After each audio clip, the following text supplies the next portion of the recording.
Welcome to public court news. Telangana రాష్ట్రంలో రాజకీయాలు శరవేగంగా మారుతున్నాయి. ఇప్పటికే అధికార పార్టీలోకి వలసల పర్వం కొనసాగుతుంది. మరొక వైపు గతంలో చూసినట్టయితే 6 ఎమ్మెల్యేలు, 6 ఎమ్మెల్సీలు ఒకసారిగా మూకుమ్మడిగా కాంగ్రెస్ పార్టీలో చేరిన విషయం తెలిసిందే.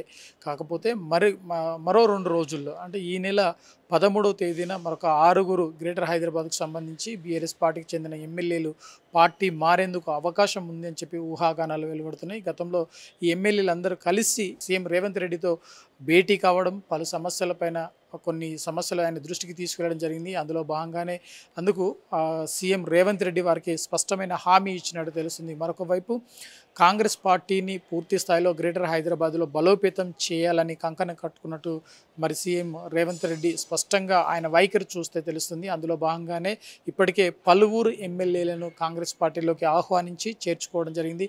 కాంగ్రెస్ గూటికి చేరిన పరిస్థితి కనిపిస్తుంది. తాజాగా ఇటు ఎల్బీ నగర్, ఉప్పల్, షేర్లింగంపల్లి, కూకట్పల్లి, కుత్బుల్లాపూర్ ఈ ఏరియాలకు సంబంధించి ఈ నియోజకవర్గాలకు సంబంధించిన ఎమ్మెల్యేలు త్వరలోనే పార్టీ మారనున్నారు. అందుకు సంబంధించి పూర్తి స్థాయిలో కసరత్తు చేస్తున్నట్లు తెలుస్తుంది. అందులో భాగంగానే ఈ 13వ తేదీన సీఎం సమక్షంలో వారు పార్టీ మారేందుకు అవకాశం ఉంది. కారు దిగి అస్తంగూట్కి చేరుతారని చెప్పి ఊహాగానాలు వెలువడుతున్నాయి.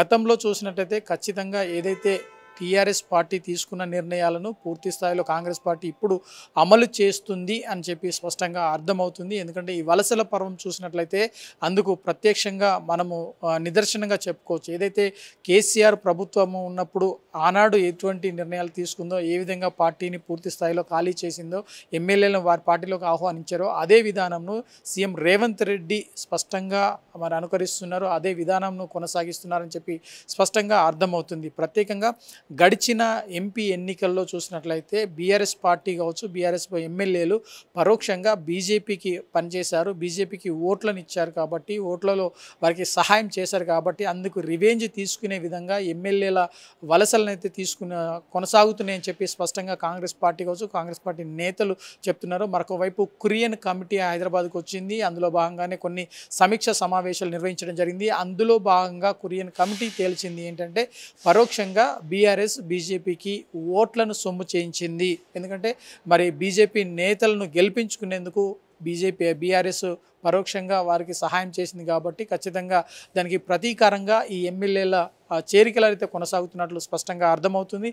అందులో భాగంగానే 13వ తేదీన మరొక 6 బీఆర్ఎస్ ఎమ్మెల్యేలు కారు దిగి అస్తంగూట్కి చేరనున్నారు. అది మరి ఎవరి సమక్షంలో చేరుతారు ఏంటి అన్నది ఇంకా స్పష్టత రాలేదు. మరొక వైపు గడిచిన కొద్ది రోజులుగా చూసినట్లయితే బీఆర్ఎస్ పార్టీకి సంబంధించి ఎమ్మెల్యేలందరూ కూడా నేరుగా సీఎం రేవంత్ రెడ్డితో సమావేశం కావడం, ఆ తరువాత పార్టీలో చేరిన విషయం తెలిసింది.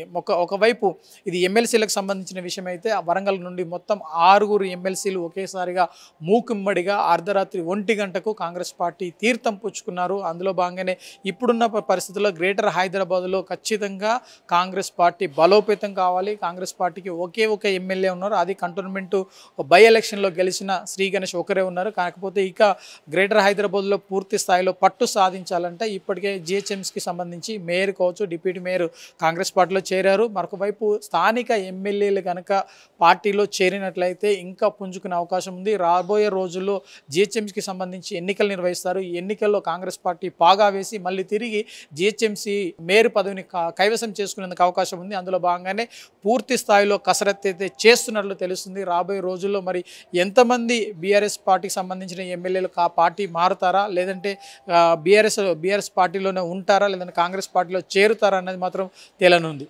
కెమెరామెన్ సుజిత్తో Mahender, public court news, Hyderabad.